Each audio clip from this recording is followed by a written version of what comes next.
Parece mentira lo rápido que pasa el tiempo, pero también qué pontificado tan profundo, ¿no? Tan fecundo.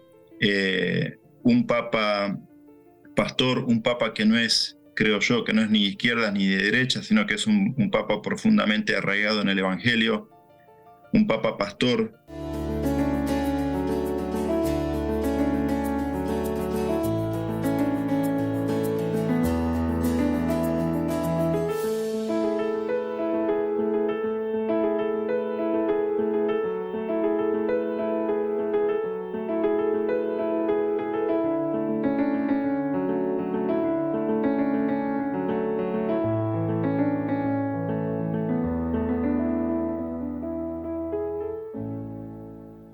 Saludos amigos, bienvenidos a Iglesia Online. Ya saben que este es un programa en donde les habla Monseñor Francisco Javier Acero y también está Daniel Portillo, el padre Daniel Portillo, el padre Patricio Lins y el padre Francisco Javier Monroy.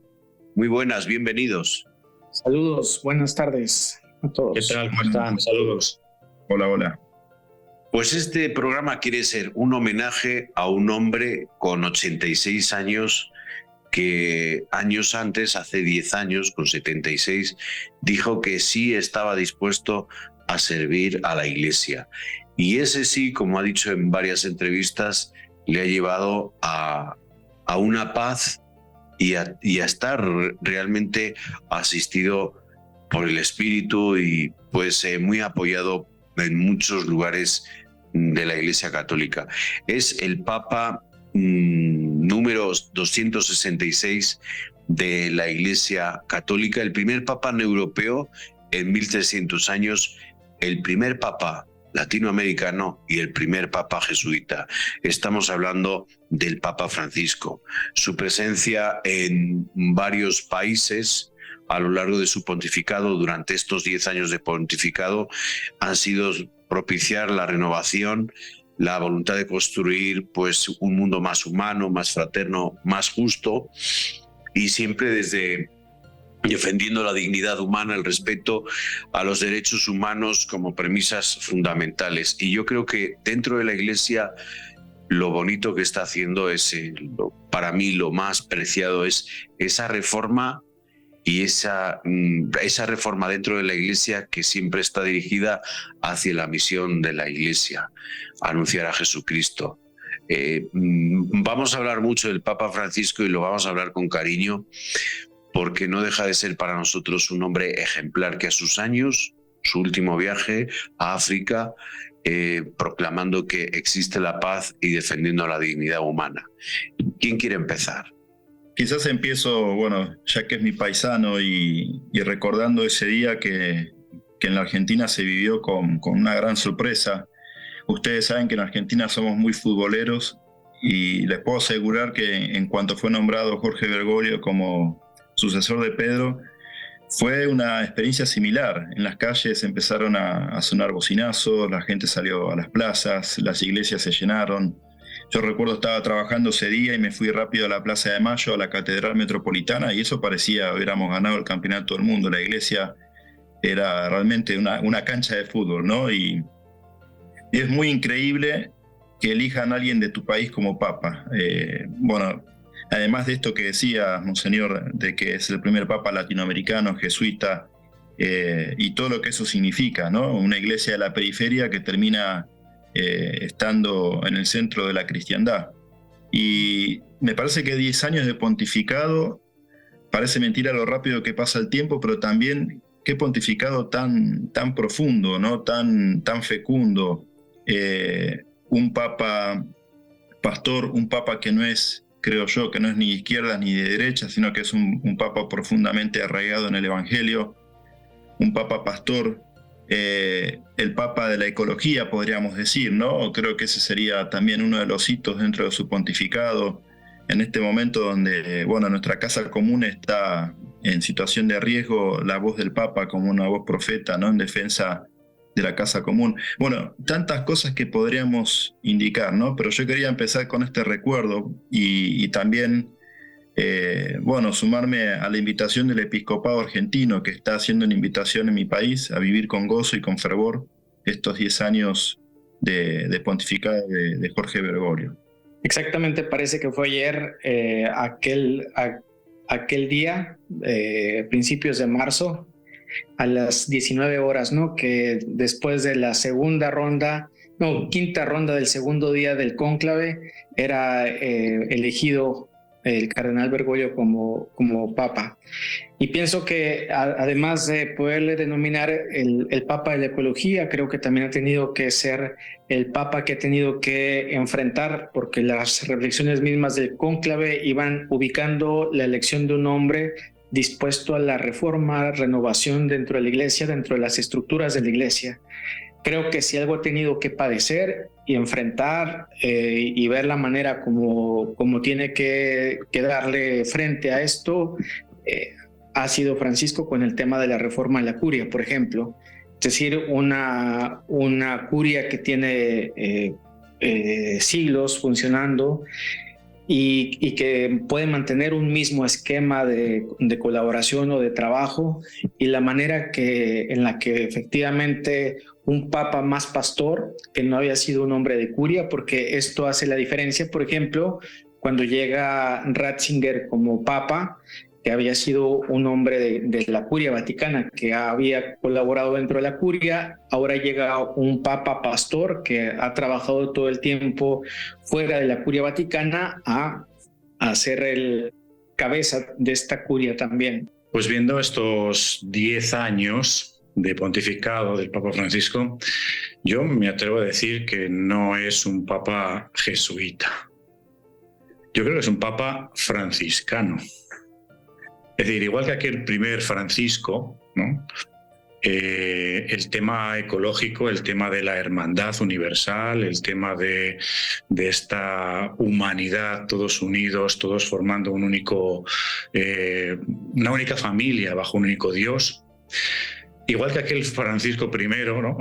Este Francisco último, un papa que está predicando la paz, la reconciliación por todos los pueblos, todas las misiones que tiene, todos los viajes, es clarísimo, va a los lugares donde hace falta la paz y la predica por activa y por pasiva. Y creo que también, igual que aquel primer Francisco, un Francisco que recibe hoy este llamado de construye mi iglesia, construyeme la iglesia. Y es ahí donde entra un poquito todo lo que están diciendo ustedes, ¿no? Yo ahí lo coloco dentro de ese espíritu franciscano de este papa jesuita, que es construir la iglesia y por lo tanto entrar de lleno a la transformación más profunda como quería aquel primer Francisco. No creo que eligiera el nombre de Francisco así porque se le ocurrió en el momento en el que aquellos cardenales en el conclave le eligieron papa y dice, pues voy a poner un nombre bonito que se llama Francisco. No, realmente es un renovador, un reformador, es un predicador de la paz, es un amante del hermano Sol, de la hermana Luna y de todos los hermanos que somos los hombres. Y con todas sus herramientas, eso sí, a lo mejor muy jesuíticas, una transformación de todos estos procesos de los que están hablando ustedes, ¿no? De renovación de la Iglesia. Yo sí que quisiera destacar del Papa Francisco la labor que hizo mientras estaba Benedicto de Papa, porque aquí en América Latina respiramos mucho el documento de Aparecida en el 2007. Y el Papa Francisco, entonces Jorge Bergoglio, fue el constructor de todo este texto de Aparecida que luego después se magnifica, se hace para toda la Iglesia con Evangelii Gaudium, ¿no? Y es un constructor desde abajo, desde la base, desde las comunidades. La experiencia que tengo de Aparecida es que a mi comunidad parroquial llegó un cuestionario que luego se llevó a la arquidiócesis y de ahí a la conferencia episcopal, y de la conferencia episcopal se llevó a Aparecida. O sea, la voz de la base se escuchó, ¿no? Y él fue ese constructor de ese documento que luego pues está muy ya más detallado para toda la Iglesia en Evangelii Gaudium. Y bueno, además de los viajes que ha hecho, el viaje aquí a México en el 2016, inolvidable, en donde pues dice que es un país joven, en donde él venía a México más que para estar por las ciudades, ya aprovechó para estar en las ciudades más conflictivas, pero sobre todo venía a México a rezar ante la Virgen de Guadalupe. Y aquí pues el padre Javier Monroy y un servidor fuimos testigos de ese momento y de ese encuentro del Papa Francisco como peregrino ante la Virgen de Guadalupe, y de esos momentos de oración profunda en el altar y luego lo que era en el camerín, ¿no? Ahí ante la Virgen. Yo creo que son momentos en donde la Iglesia se hace más latinoamericana y Latinoamérica se hace más Iglesia. Estos 10 años yo pienso que nos ayudan a pensar varios puntos centrales del pontificado de Francisco que creo que permanecerán para la historia. Pongo algunos por la falta de tiempo, pero pongo unos sobre la mesa: la participación de la mujer dentro de la iglesia, dentro del liderazgo de la iglesia, mejor dicho. Segundo, el Francisco antes de Chile y después de Chile en el tema de los abusos sexuales de menores, por ejemplo. Tercero, la reforma concreta de la curia con una participación más eclesial. Cuarto tema, la sinodalidad. Son algunos de los temas de Francisco que se me vienen en mente, que pensar en lo potencial que ha sido Francisco en este servicio a la iglesia. Pienso que estos temas han quedado sumamente subrayados, ¿no? Podemos añadir incluso lo de la fraternidad, lo de la paz, lo de la ecología. Patricio. Antes de ir a la pausa, Daniel estaba expresando algunos temas, pero hay otros que creo que también son muy importantes en su pontificado, como por ejemplo la defensa de los migrantes. Todos hemos escuchado reiteradas veces y oportunidades al Papa hablando de este tema, que es un tema muy actual. Es una crisis humanitaria que estamos siendo testigos todo el tiempo, ¿no? Entonces, lo quería sumar, como también la lucha, y esto es interesante porque muchos lo acusan a Francisco de populista, y Francisco justamente es una de las banderas que ha tenido su pontificado, que es el huir de los populismos, ¿no? Ya sean de derechas como de izquierdas. La defensa de la libertad de expresión, el respeto por la vida, el combate por las noticias falsas, bueno, como habíamos dicho, la protección del medio ambiente. Creo que, bueno, ya vamos a la pausa, pero el tema también de la hermandad universal me parece que es otro de los puntos altos, ¿no?, del Papa Francisco. Pues vamos a una pausa, como muy bien dice el padre Patricio, y enseguida volvemos. Esto es Iglesia Online.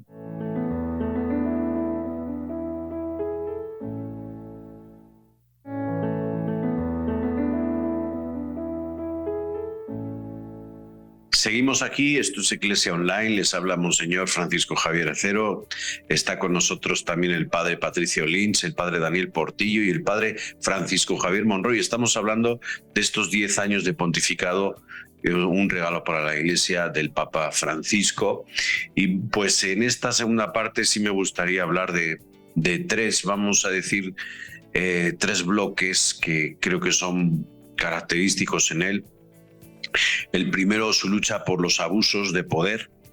El segundo, pues sería todo lo que son las periferias, muy centrado, ya lo hemos hablado antes, muy por encima en los migrantes. Y el tercero, pues en este proceso de sinodalidad en donde ha entrado toda la Iglesia. Si bien lo de sinodalidad dedicaremos un programa especial, pero aquí como dentro de esos bloques para destacar dentro de este pontificado. Los abusos, decía Daniel, y te doy la palabra, hay un antes y un después del viaje de Chile.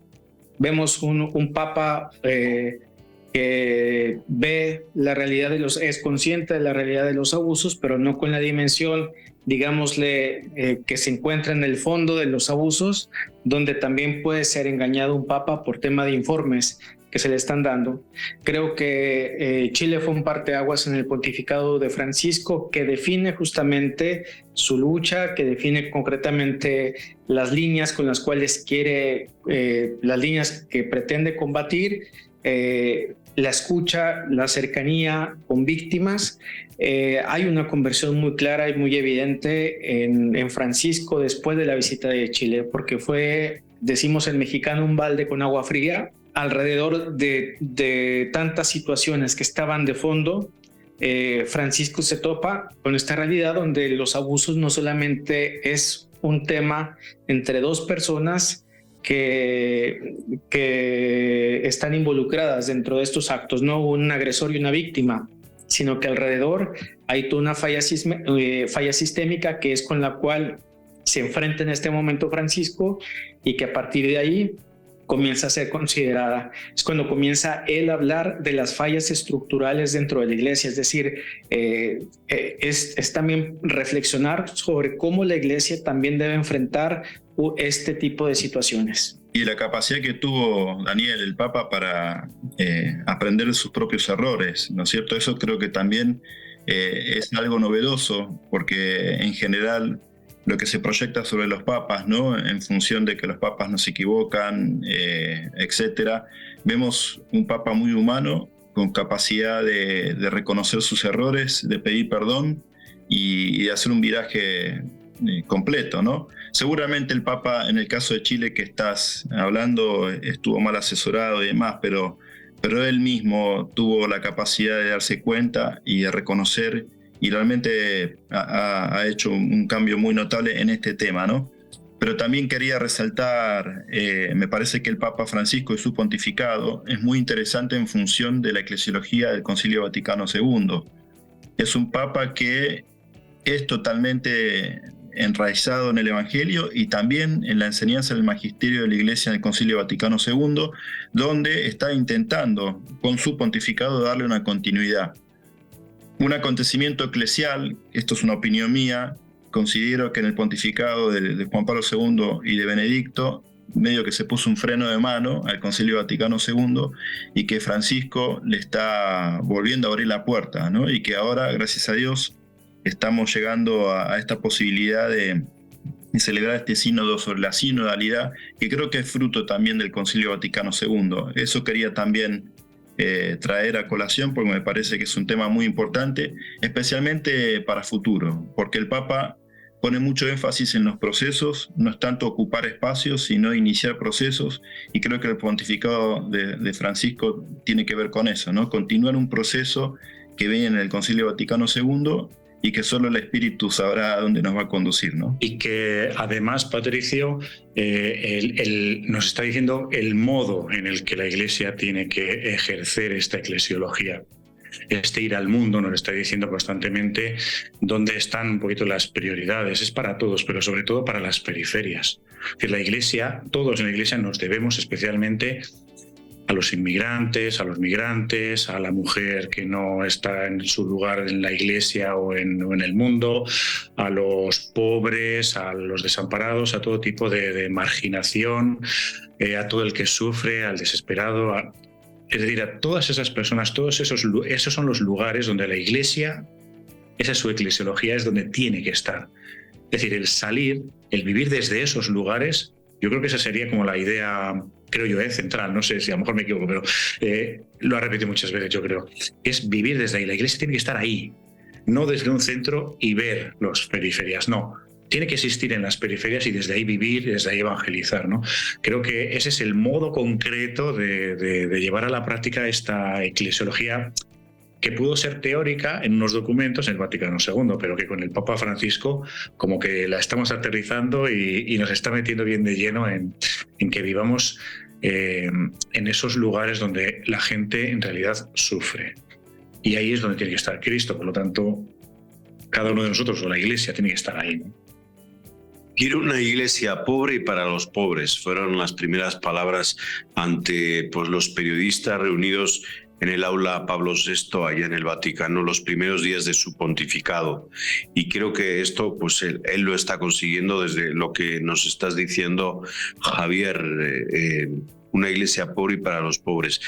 Vamos un poquito con toda esta situación de migración, estas llamadas a la fraternidad, porque además no lo hace solo, lo hace con miembros de otras iglesias. Incluso recuerdo que hizo un documento sobre la fraternidad que yo les invito a que lo lean, con 10 puntos de trabajo, con el imán Al-Azhar, un imán famoso, con gran reputación en el mundo musulmán, y allá hacen una declaración sobre la fraternidad humana, ¿no?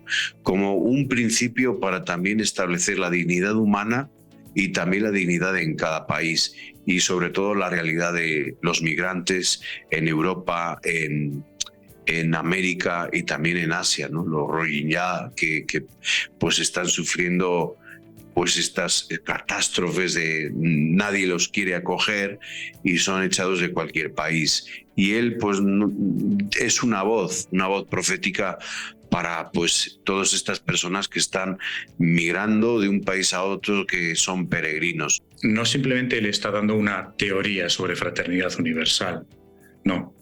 Está diciendo que esto es esencial hoy. Es decir, nos está poniendo en la cara, delante, exactamente lo que hay y que no queremos ver, sobre todo en el mundo occidental.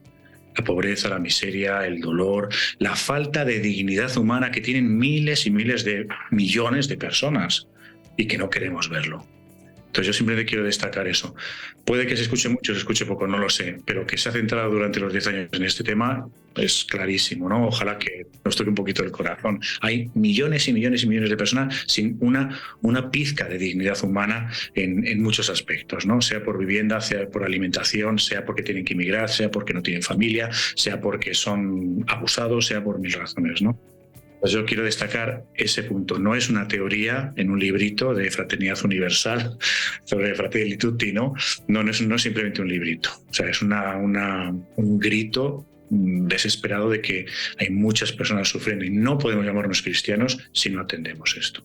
Creo que de estas ideas que estás compartiendo, Javier, surge su eclesiología, su mirada sobre la propia iglesia, ¿no? La iglesia es en salida, no es una iglesia que tiene que estar cerrada en sí misma, autorreferencial, y a la vez también como un hospital de campaña, ¿no? Aquella que está abierta y dispuesta a recibir a aquellos que están heridos por la vida. Me parece que estas dos imágenes responden muy bien también a esto que estabas diciendo anteriormente, ¿no? De una fraternidad universal.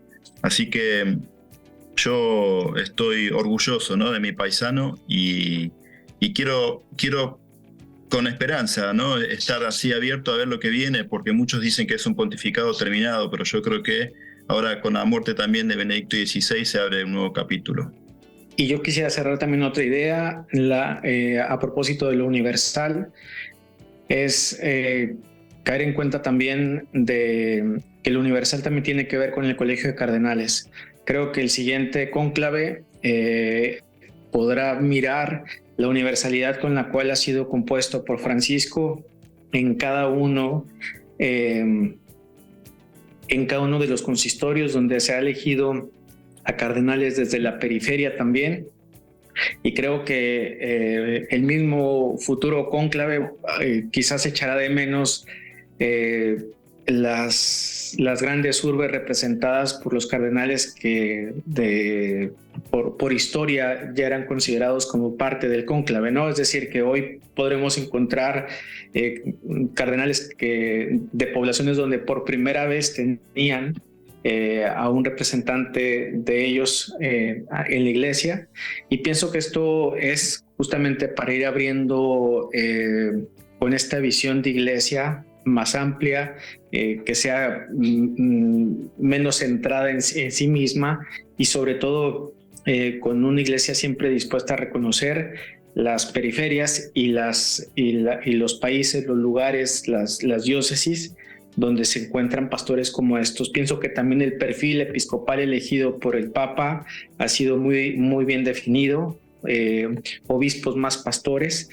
Ha sido como la elección de la perfilación que el mismo Papa ha trazado. Entonces creo que tanto uno como el otro nos han dado razón de la iglesia que piensa Francisco, ¿no? Pues nos tenemos que ir, ya dedicaremos un programa a la sinodalidad, solo y exclusivamente a eso, un proceso en donde pues está la comunión, la participación y la misión. Y nos vamos con este agradecimiento a Dios por este Papa que tenemos, que nos ha dado, que nos llama siempre a la unidad, a la dignidad y pues a la fraternidad. No sé si quieren despedirse también con alguna palabra, Patricio, Daniel, Javier. Yo doy las gracias a Dios, ¿no? por el don de Francisco para la iglesia y para el mundo entero. Yo creo que Francisco es una autoridad moral hoy en día y es reconocido por muchísimas personas de otras denominaciones cristianas, de otras religiones y también por los ateos y agnósticos. Se valora mucho la figura de Francisco. Yo quiero destacar simplemente que espero que sea muy providencial todo lo que está haciendo el Papa Francisco, y también nos alegramos de que sea paisano de Patricia. Y yo le deseo nomás que tenga toda una vida donde pueda lograr todo aquello que plantea, que desea en bien de la Iglesia. Muy bien, pues esto ha sido Iglesia Online, un especial al Papa Francisco, al que queremos y por el cual rezamos todos los días. Saludos amigos, nos vemos en el siguiente programa. Esto ha sido Iglesia Online, les habló Monseñor Francisco Javier Acero. Hasta el siguiente programa.